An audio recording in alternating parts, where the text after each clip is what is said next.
Америка және оның одақтастары 40 жылдан бергі ең үлкен, ең зор әскери іс-шарасын оңтүстік Қытай теңізінде және ашық теңізде бастады. Бұл екінші дүниежүзілік соғыстан кейін тіпті соңғы 40 жыл көлемінде Америка және оның одақтастары НАТО бұлар бастаған бұндай үлкен көлемде маневр болмады. Бұл көлемнің үлкендігі соншалық, ол өте үлкен жаңағы аймақ, тіпті оның қамтыған аймағы тұтасымен жаңағы мұхит аймағының барлығын дерлік қамтып отыр. Жаңағы уақыт зонасының өзі қанша, 17 деді ма, 21 деңе уақыт зонасы, тайм зон дейді ғой, мысалы Алматы уақыты мен Ақтөбе уақытының ортасында 1 сағаттық айырма бар, мысалы, сонда ойлаңдар, 3000 километр аралық, сонда өзі ана бәленбай 15 сағаттық уақыт зонасы қамтыған Американың медиалары, батыстың медиалары қазір айтып отыр. Бұл оңтүстік Қытай теңіз маңына қаратқан бұндай үлкен алапат сұмдық әскери іс-шара бұл 40 жылдан бері болмаған. Ал ағылшынның медиалары, яғни Англияның медиалары жазып отыр, бұндай үлкен әскери кемелер, суасты сүңгуір кемелер, шабуылдауыш кемелер, жойғыш кемелер, тасымалдағыш кемелердің мұнандай үлкен зор көлемде кемелер қосынын түзуі ол соңғы осы жарты ғасырда болмаған деп жазып отыр. Ал бұған қосатын тағы бір жаңалық. Бұл одақтың ішінде Германия тұр. Германия Қытаймен бауыр жабысып қалған, бүкіл зауыты, бүкіл техникасы Қытайда болған. Тіпті керек десең бүкіл Қытайдың медицинасын контролдап отырған, бүкіл Германияның техникасын көшірмесін Қытай өндіріп отырған. Осы қым-ғуыт байланысы бар Германияның өзі бұл жерде сүңгуір кемелерін, соғыс кемелерін жіберіп отыр. Ал бұның құрамында Аустралия тұр, бұның құрамында Индия тұр, бұның құрамында Жапония тұр.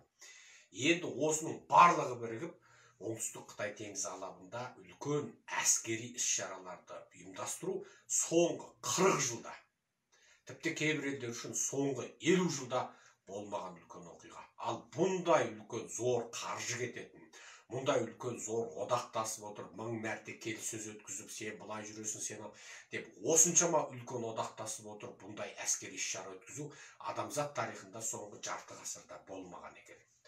Ал Совет одағын құлатудың аз алдында жаңағы НАТОның әскерилері кәдімгідей бүгін Германия сен кезекші боласың, шарлайсың, ертең Франция шарлайсың деп бөлісіп алып, Совет одағын теңізден құрсаулаған екен. Ал мына Совет құлағаннан бері, тіпті сол Совет құлаудан бұрынғы кезде де бұндай зор көлемде ұйымдаспаған екен. Яғни бүкіл әлем бір жарияламай тұр, ешкімге айтпай тұр, қорғаныс министрлер, бүкіл мемлекеттің саясатын жасаушы үлкен жаңағы билік тұтқасын ұстап отырғандар міне ұйымдасып Қытайға қарсы бағытта бірінші рет бірігіп отыр. Қытайға қарсы бағытта.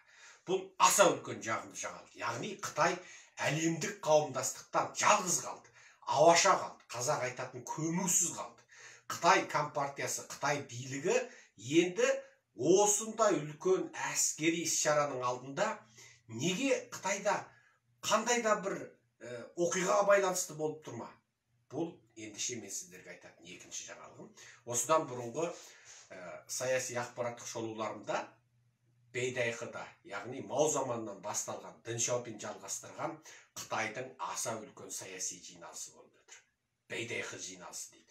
Бұл Қытайда ресми жиналыс статусы жоқ. Бірақ бұл жиналыс келер жылғы болатын үлкен Қытай құрылтайының барлық шешімін алдын ала қабылдап қояды да, келер жыл құрылтайда бәрі тек әртістік болады. Яғни журналистердің алдында шоу көрсетеді. Осы дәл қазір өтіп жатқан Бейдайхы жиналысында үлкен жаңа шешім болады, тартыс болады, кландар ортасында айқас болады. Сен қатынас министрі боласың, сен орман министрі боласың, сен мына корпорацияның бастығы боласың, сен ана корпорацияның бастығы боласың, сенің жаңағы ұлыңа $1 миллиард кредит береміз, сенің ұлыңа $2 миллиард береміз. Қысқасы бөлістің көкесі болады, 31 өткесін бөлісіп, қалалдардың, парткомның секретары, орынбасар, оның хатшысына дейін белгілеп таласып, әрбір орынға, әрбір ақшаға, әрбір мансапқа, әрбір таққа таласу осы басталады.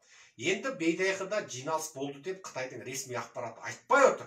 Бірақ бейресми дерек көздерінің дәлелдеуінше Бейдайхыда өте құпия жиналыс болып жатыр. Бейдайхы деген теңіздің жағасындағы бір керемет демалатын жер. Ол жерде енді тіз қатар тізілген қабат жаңағы коттеджный қалашықтар болады. Сол қалашықтарға бүкіл Қытайдың түкпір-түкпірінен жиналған жаңағы қаржылық, саясаттық адамдар. Тіпті оның кейбіреуі пенсияға шыққан болса да, яғни Қытайда ақсақалдық жүйе, әлі де ақсақалдық жүйе осынша жер. Адамдар одақтасып, мына клан екеуі бірігіп, үшінші бір кланмен жауласады, үшінші клан бірігіп саудаласады, бірімен бірі бопсаласады, арпалысады. Бұл осы жүріп жатыр.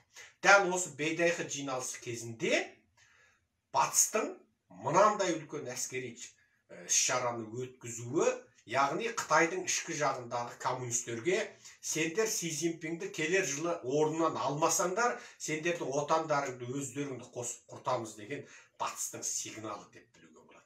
Ал екінші үлкен жағымды жаңалығымды айтайын. Өте үлкен жаңалық. Америкада білесіздер, Тікебай мен Бәкебайдың үлкен арпалысы кезінде Тікебай жаңа қайта бүкіл Америкада ақпарат мекемелері, 13 па 17 ақпарат жаңағы барлау мекемесі бар. Барлау ақпарат емес, барлау мекемесі бар. Жаңа FBI дейді, CIA дейді, анау дейді, мынау дейді. Соның барлығы, сол барлау мекемесінің төбесінен қарайтын адамды жаңа Тікебай бірнеше ауыстырды. Соның біреусі, жаңылмасам Ратклифф па сондай біреу.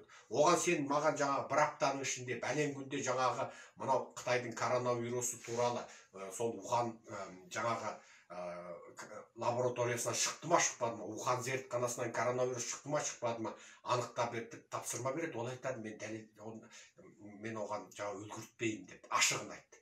Сөйтіп Тікебай кеткенше бүкіл Американың жаңа барлау қызметін ұйымдастырып, осы коронавирустың Ухан лабораториясынан екендігін дәлелдейтін ашық мәліметті табасың деп тепкілесе де, олар жаңа қозғалмай қойды, білесіздер. Бұл шынында уақыты жетпеді ма, мүмкіндік болмады ма?